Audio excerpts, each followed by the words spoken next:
Good morning, ladies and gentlemen, and welcome to our second annual Shakespeare Festival. Yay.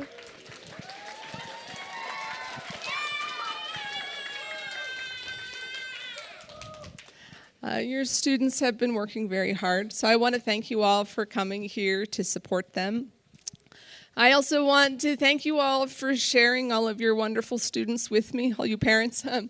I have the wonderful pleasure of getting to read and direct two little Shakespeares every year, and that's been a real blessing in my life, and so thank you for that. Thank you also for all of the volunteering you have done, all the work that you have done at home to educate and prepare your children in a way that they can read Shakespeare with me and we can enjoy it and understand it. So well done to all of you, and thank you for all that you have given your children as their primary educators. So we will first be seeing A Midsummer Night's Dream as performed by our 5th and 6th graders. A Midsummer Night's Dream is many people's first introduction to Shakespeare, perhaps for good reason. It's delightfully funny and very understandable and accessible even to the very young. No matter how old you are, though, whether you're 9 or 90, I think you will find a man named Bottom turning into a donkey funny. Shakespeare is very old. Some of the language is very difficult. But I don't think he has to be hard. And some of what we do here and in my class is make it, hopefully, a little less hard for these kids to appreciate great works of literature from so long ago. There's still so much that we can really learn and take in from plays like this. I was challenging some of my students to think about how does this play help us understand friendship? What makes a good friend? What makes a bad friend? Who do we see being maybe a bad friend here up on stage, and who is being helpful? Also, ideas of justice. Our Duke at the beginning makes a proclamation that somebody needs to marry who her father wants her to marry, or she will die. Is that fair? Is that just of our Duke? How do we make good laws, right? Let's think about that as we're watching this play this morning. I will be coming out periodically to offer a little bit of explanation for what you've just seen, and also, because we've had to abridge this play somewhat to make it reasonable for our students to memorize, I will be sometimes narrating what we might have missed in between scenes. And then, without further ado, I would like to give you A Midsummer Night's Dream.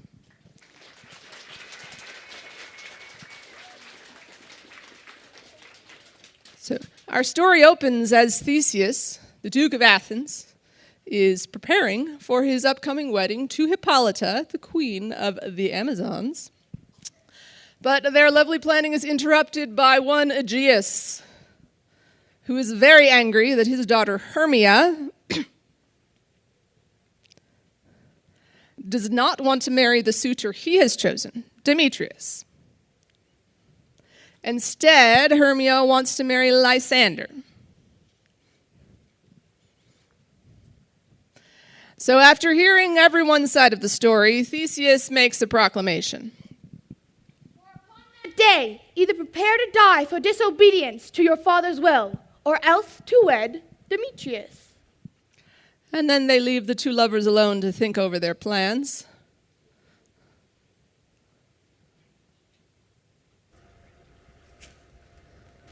So once everybody's out of hearing, they make a plan. They're going to sneak off to the woods tonight and get married in secret, far away from the cruelness of that law and that duke. But their planning is then interrupted by Helena, Hermia's best friend, who unfortunately happens to be in love with Demetrius. Helena immediately runs away to tell Demetrius where they went. I don't know, that could be trouble later. We'll see. Meanwhile, a group of local craftsmen gather in the streets of Athens. They are preparing a play to perform at the reception of the wedding of Theseus and Hippolyta. Eunuch Bottom are set down for Pyramus. That'll cause some tears in the true performing of it. If I do it, let the audience look to their eyes. Flute, you must take Thisbe upon you. Robin Starveling, you will be Thisbe's mother. Tom Snout the tinker, you Pyramus's father, myself Thisbe's father. Snug the joiner, you the lion's part, and I hope here is the play fitted. Have you the lion's part written? Pray you, if it be, give it me, for I am slow of study.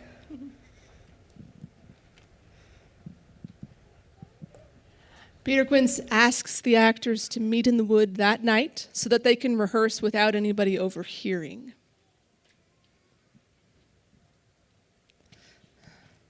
So we're getting to be a bit of a crowd in the forest tonight.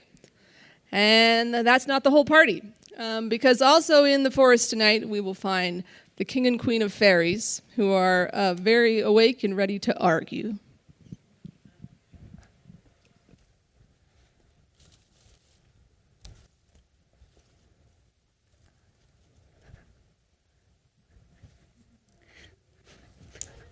How now, spirit, whither wander you? Over hill, over dale, through a bush, through a bar. For well thou lawless spirits, I'll be gone. Our queen and all her else come here anon.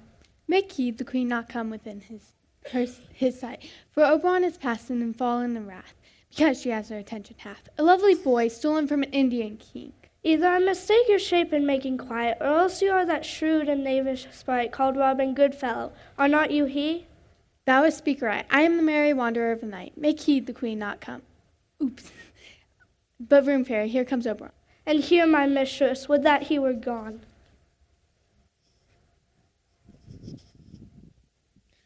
I'll met by moonlight, proud Titania. What jealous Oberon, fairies, skip hence. I've forsworn his bed and company, and yet never since the midsummer spring met we on hill, in dale, forest, or mead, by the paved fountain, or the rushy brook, or the beached margin of the sea, to dance our ringlets in the whistling wind. But thy brawls thou hast disturbed our sport. The moon, the governess of floods, pale in anger, washes all the air. The rheumatic diseases do abound, and the same progeny of evil comes. From our debate, from our dissension, we are its parents and original. You amend it then? It lies in you. Why should Titania cross her Oberon? I do but beg but a little changeling boy to be my henchman. His mother was a votress of my order. For her sake, I do rear up her boy. For her sake, I shall not part with him. How long within this wood intend you stay? Perchance till Theseus' wedding day. Give me that boy, and I will go with thee. Not for thy fairy kingdom. Fairies away. I shall chide downright if we longer stay.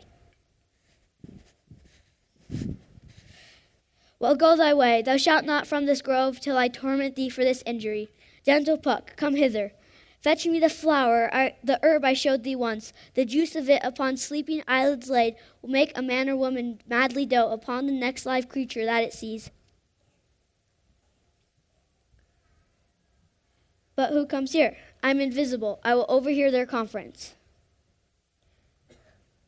I love thee not, therefore pursue me not. Where is Lysander and fair Hermia? You draw me, you hard-hearted adamant. You draw not iron, for my heart is true as steel. Leave you your power to draw, and I shall have no power to follow you. I will not stay thy questions. Let me go, or if thou follow me, do not believe but I shall do thee mischief in the wood. Fie, Demetrius, your wrongs do a scandal on my sex. We cannot fight for love as men may do. We should be wooed, and we're not made to woo. I'll follow thee and make a heaven of hell and die upon the hand I love so well.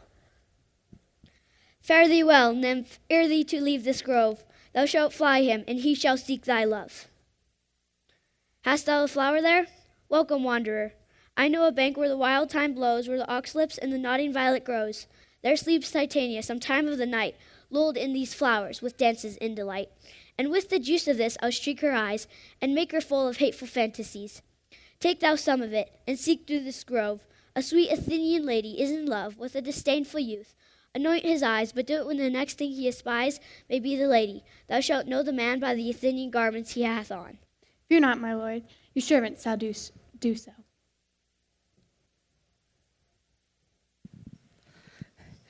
All right.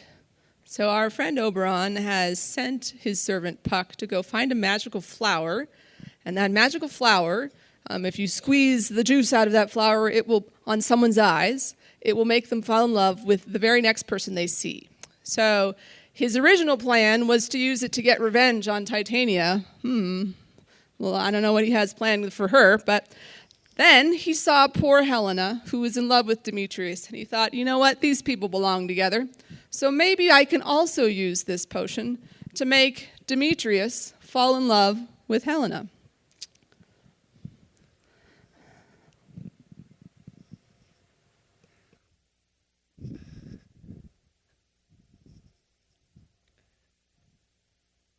What thou seest when thou wakest, do it for thy true love take. And when thou wakest, it is thy dear. Wake when some vile thing is near.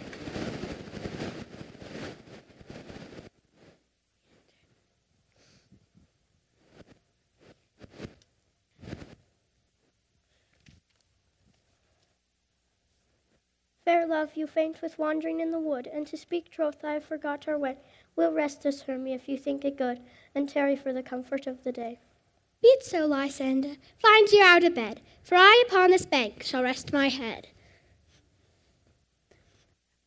Through the forest I have gone, and Athenians I have found none. On those eyes I might approve this flower's force and stirring.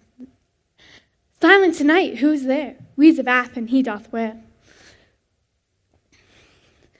Then thou wakest, let love forbid. So sleepless sleep on his eyes led. So wake when I am gone. To Oberon I must.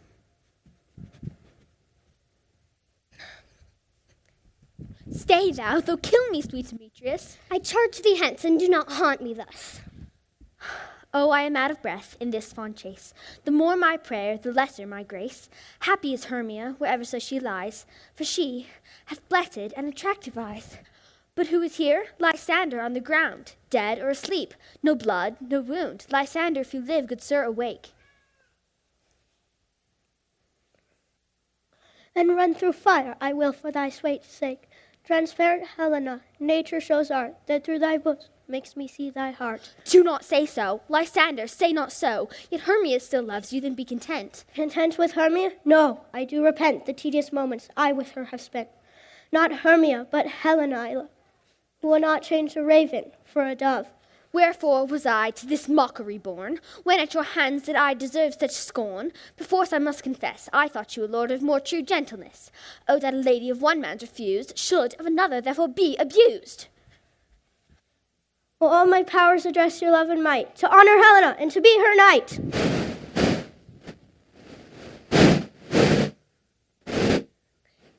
Lysander? What? Removed? Lysander! Lord! What?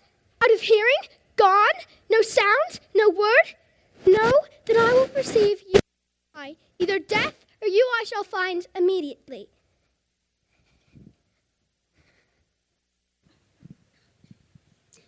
So poor Lysander got some love potion on his eyes by accident.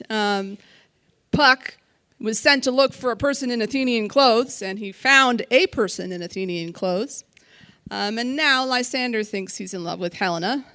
Helena thinks Lysander is making fun of her and teasing her. And poor Hermia is wondering why she's been abandoned in the woods at night by the person she was just eloping with.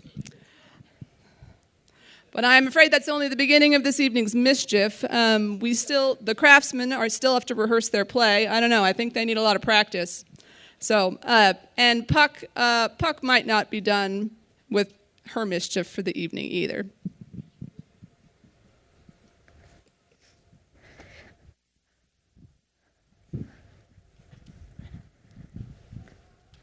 Are we all met? Pat, pat, and here's a marvelous convenient place for our rehearsal.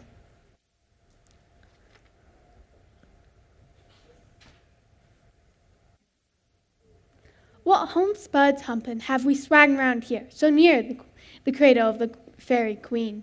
Thisbe the flowers of Odious savor sweet. Odors, odors. Odors savor sweet, so hath thou dearest Thisbe dear. But hark, a voice, stay thou but a while, and by I will appear to thee. A stranger Thisbe than ever played here. Must I speak now? Ay, marry must you, for you must understand that he goes but to see a noise he heard, and is to come again. Least radiant Pyramus, most radiant Pyramus, most lily white of hue. If I were fair, fair Thisbe, I were only thine. Oh, monstrous, oh, strange, we are haunted. Pray, masters, fly, masters, help. Why do they run away? It is neither of them to make me afraid. But I will stay here a while, and I will walk up and down, and I will sing to show them that I am not afraid.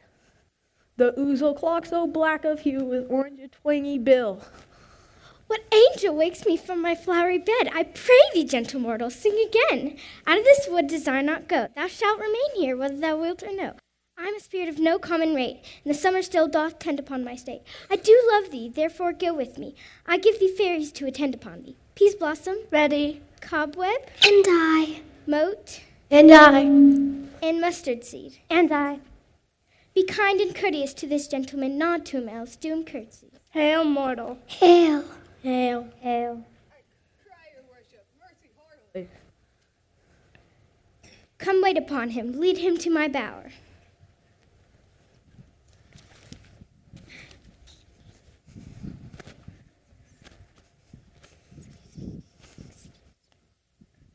I wonder if Titania be awake, that what it was that next came in her eye, which she must dote on in extremity. Here comes my messenger. How now, mad spirit, that night now rule upon this haunted grove? You're my mistress with the monsters in love, a crew of rude and mechanicals, that work in Athenian stalls for bread, that met together to rehearse a play intended for Theseus' natural day.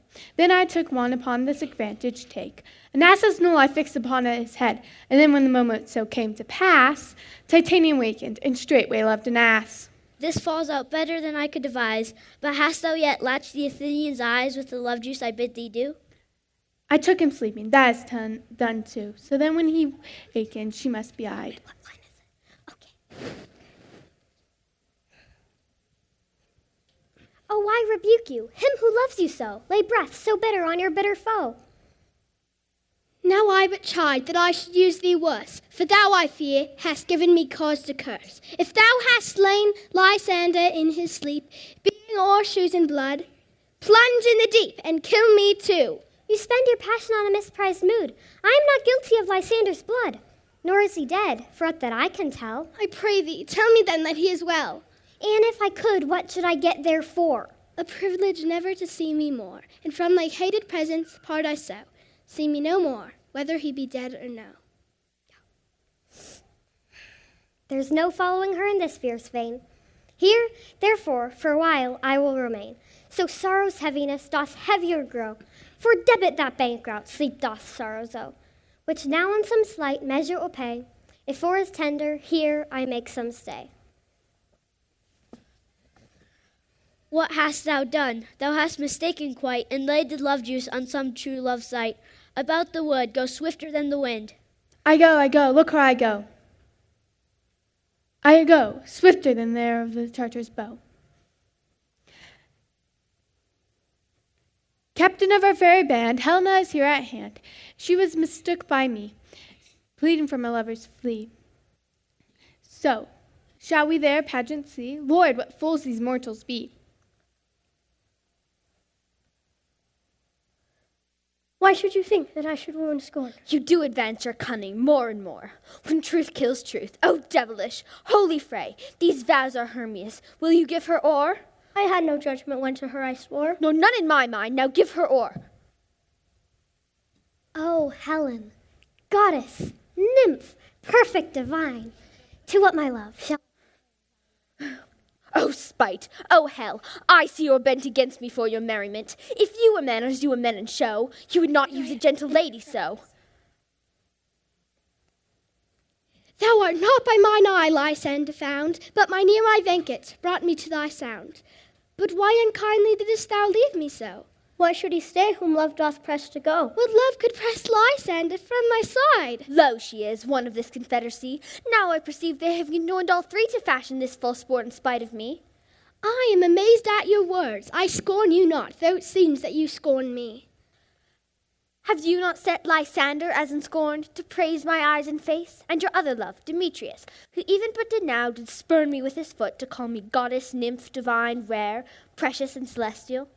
Stay, gentle Helena, hear my excuse, my love, my life, my soul, fair Helena. Oh, excellent. Sweet, do not scorn her so. Helen, I love thee. By my life I do. I swear by that which I will lose for thee, to prove him false that says, I love thee not. I say I love thee more than he can do.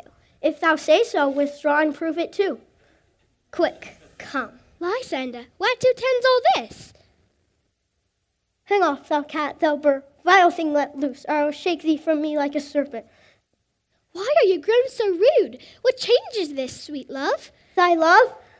Out, tawny tartar, out, lone medicine. Oh, hated potion, hence. Do you not jest? Yes, sooth, and so do you. Demetrius, I will keep my word with thee. Therefore, be out of hope, of question, of doubt. Be certain, 'tis nothing to it. 'Tis no jest that I do hate thee, and love Helena.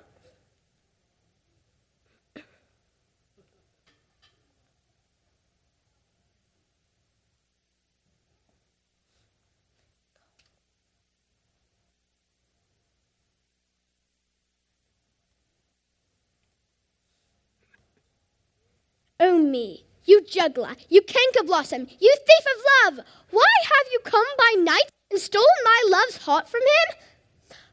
Fine, fie, I in faith, fie, you counterfeit, you puppet, you. And are you grown so high in his esteem, because I am so dwarfish and so low? How low am I? Speak, how low am I, thou painted maypole, that my nails cannot reach into thine eyes? I pray you, though you mock me, gentlemen, let her not hurt me. Be not afraid, she shall not harm thee, Helena. No, sir, she shall not, though you take her part. Oh, when she is angry, she is keen and shrewd. She was a vixen when she went to school, and though she be but little, she is fierce. Little, again, nothing but low and little. Why would you suffer her to flout me thus? Let me come to her. Get you gone, you dwarf. Let her alone. Now she holds me not. Now follow, if thou darest to try whose right of thine or mine is most in Helena. Follow, nay, and I'll go with thee cheek by jowl. I will not trust you. I will no longer stay in your cursed company. Your hands than mine are quicker in a fray, but my legs are longer to run away. I am amazed, and know not what to say. This is thy negligence. Still thou mistakest, or else committest thy knaveries willfully. So this is definitely not what the King of Fairies had in mind when he asked Puck to go find a person wearing Athenian clothes. But we got to fix it. So Oberon instructs Puck to cast a dark fog over the night, and then make strange sounds and trick the lovers into chasing shadows until they're all worn out. Demetrius and Lysander are still following each other, ready to duel it out for Helena, if they could find each other.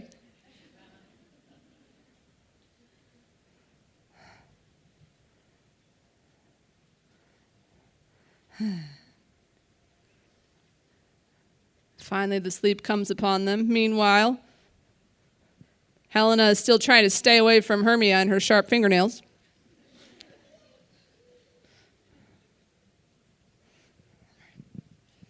And once they're all finally asleep, Oberon can remove the potion from Lysander's eyes, restoring his love for Hermia. There's still one person tonight, though, who might be in love with the wrong person. So let's see how Titania and Bottom are doing.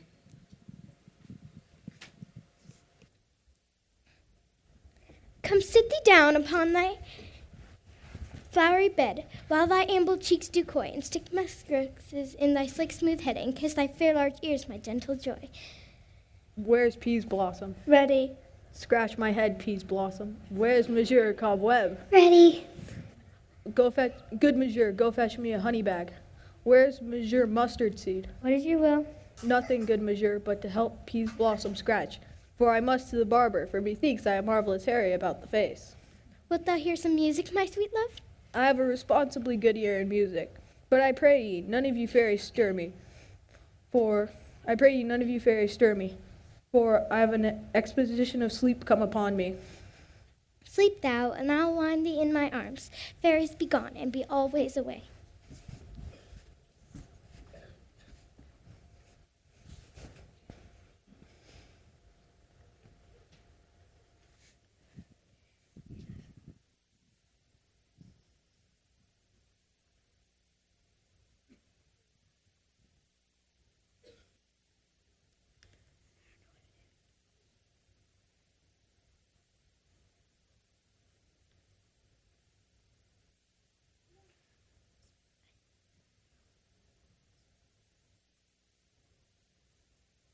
Welcome, good Robin. Seest thou sweet sight? Her dotage now I do begin to pity. I will undo this hateful imperfection of her eyes, and take this transformed scalp from off the head of this Athenian swan, that he awakening with the other two, all to Athens back again repair, and think no more of this night's accidents, but as the fierce vexation of the dream. But first I will release the fairy queen.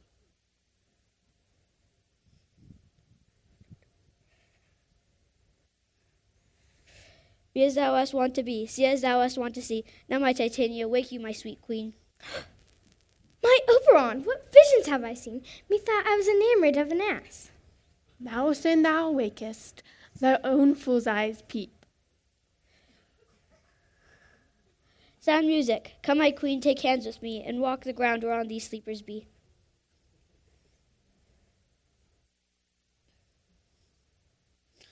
Now thou and I are new in amity, and will tomorrow, midnight solemnly, dance in Duke Theseus' house triumphantly, and bless it to all fair prosperity. Come thou, Lord, and in our flight, tell me how it came this night, that I sleeping here was found, with these mortals on the ground.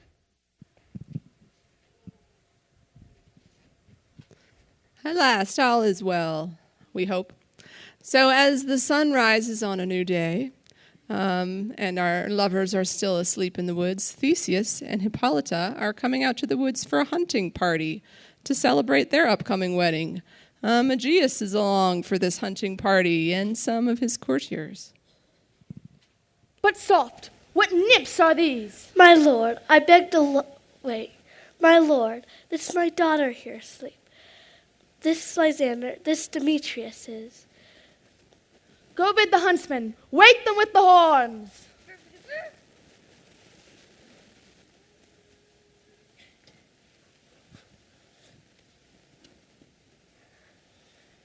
Pardon, my lord, I cannot truly say, but as I think, for truly what I speak, and now I do bethink me, so it is, I came with Hermia hither. Our intent was to be gone from Athens, where we might, without peril of the Athenian law. Enough, my lord, I beg the law upon his head. But my good lord, I wot not by what power. The object and pleasure of mine eye is only Helena. To her, my lord, was I betrothed, ere I saw Hermia. But like a sickness did I loathe this food. But as in health come to my natural taste, now I do wish it, love it, long for it, and will forevermore be true to it. Fair lovers, you have fortunately been met of this discourse. We will more hear anon. Aegeus, I will overbear your will, for in this temple, by and by, these lovers shall eternally be knit, 3 and 3. We will hold a feast and great solemnity. Come, Hippolyta. Are you sure that we are awake? It seems to me that yet we sleep. We dream.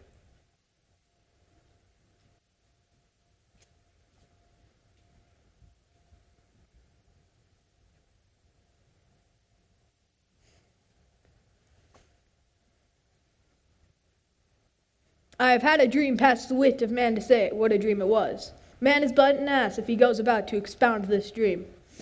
Methought I was there, but no man can tell what methought I was. Man is but a patched fool if he offers to say what my dream was. The eye of man hath not heard, the ear of man hath not seen. Man's hand is not able to taste, his tongue to conceive, nor his heart to report what my dream was. I will get Peter Quince to write a ballad of this dream. It shall be called Bottom's Dream, because it hath no bottom.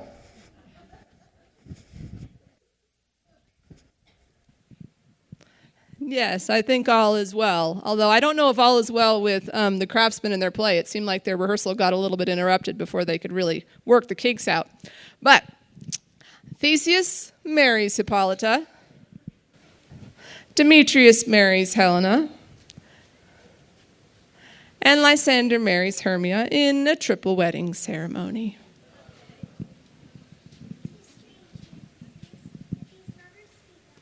More strange than true. I never may believe that these antique fables, nor these fairy toys, these lovers and madmen have such seething brains, such shaping fantasies, more than cool reason ever comprehends. Here come the lovers full of joy and mirth. What masks, what dances shall we have? What revels are in hand? Here, mighty Theseus, a play there is, my lord, some 10 words long, but by 10 words, my lord, it is too long. What are they do play it? Hard-handed men that work in Athens here, who have toiled their unbreathed memories with the same play against your nuptial. And we will hear it. Though please your grace, the prologue is addressed. Let him approach.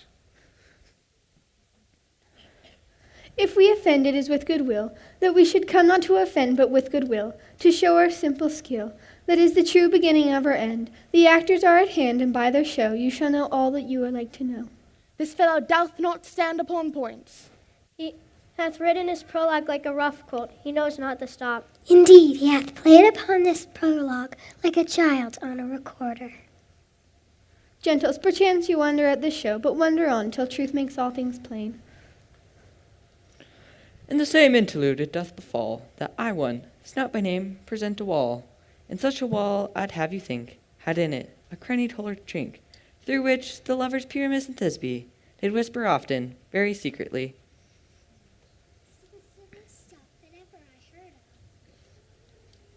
That's the wittiest wall, my lord, that e'er I saw. Pyramus draws near the wall. Silence! O grim locked night, O night with hue so black, O night which ever art when day is not. O night, alack, alack, alack. I fear my Thisbe's promises forgot. And now a wall, a sweet, a lovely wall. Show me thy chink that I may blink through with thine eyes. Thanks, courteous wall, Jove shield you for this. But what I see, no Thisbe do I see. O wicked wall, through whom I see no bliss. Cursed by the stones for deceiving me.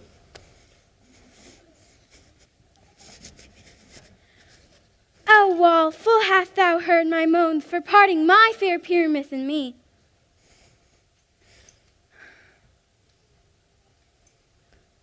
Thisbe, I see a voice. Now to the chink to hear my Thisbe's vase. Thisbe? My love, thou art my love, I think? Wilt thou meet me at Nanny's tomb straightway? Tide life, tide death, I will come without delay. And thus have I, while my part discharged so, and being done, thus way wall doth go. Here come two noble beasts, a man and a lion.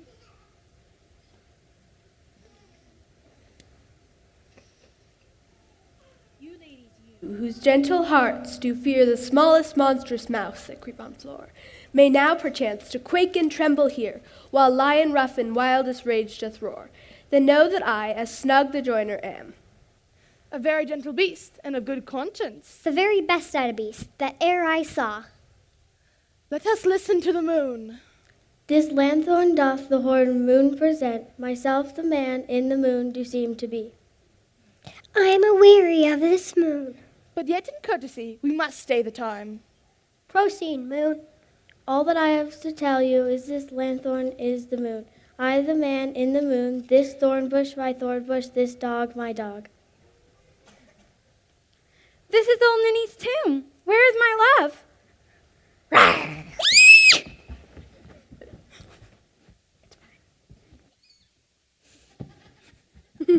Well, roared Lion.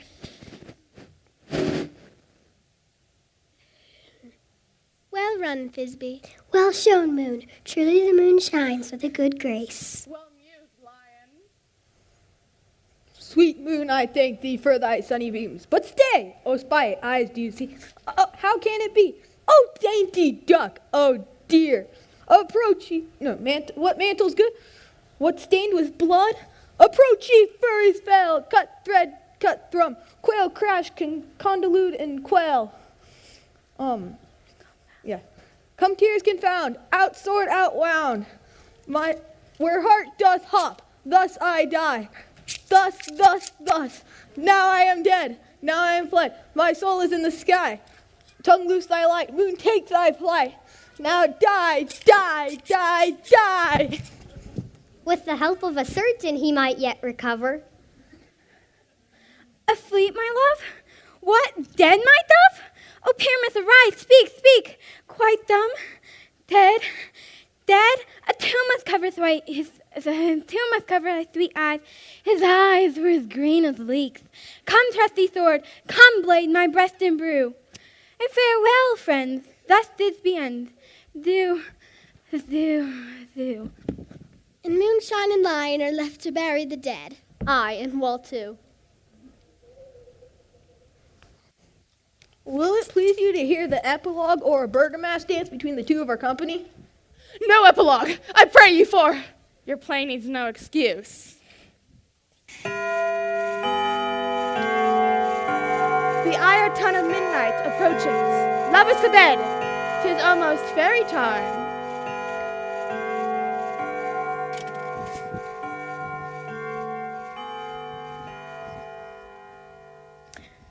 First rehearse your song by rote, by each line and warbling note, hand in hand with fairy grace. May we sing and bless this place. So shall all the couples three ever true and loving be, and the blot of nature's hand never in its issue stand. If ye shadows have offended, think but now, and all is mended. If we have but slumbered here, And this week in Idyll theme,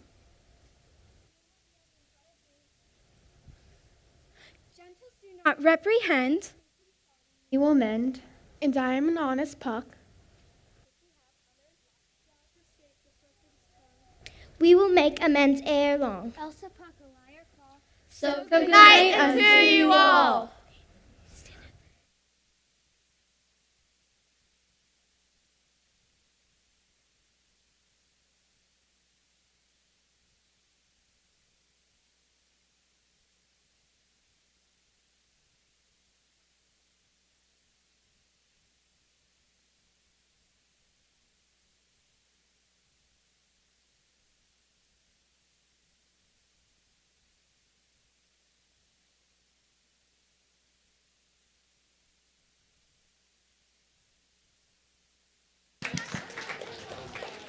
All right, we're going to take just a couple group pictures here, so if you'll be patient. Then I need my students to go get their microphones off.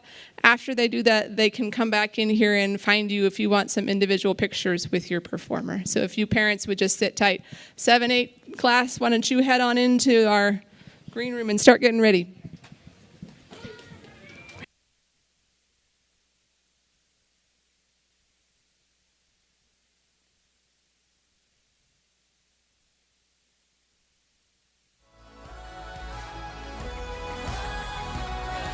Parents, just in case you didn't catch that, if you would like to wait in here for a few minutes and have your actors or actresses come back in to take a picture or to say hello, you're welcome to.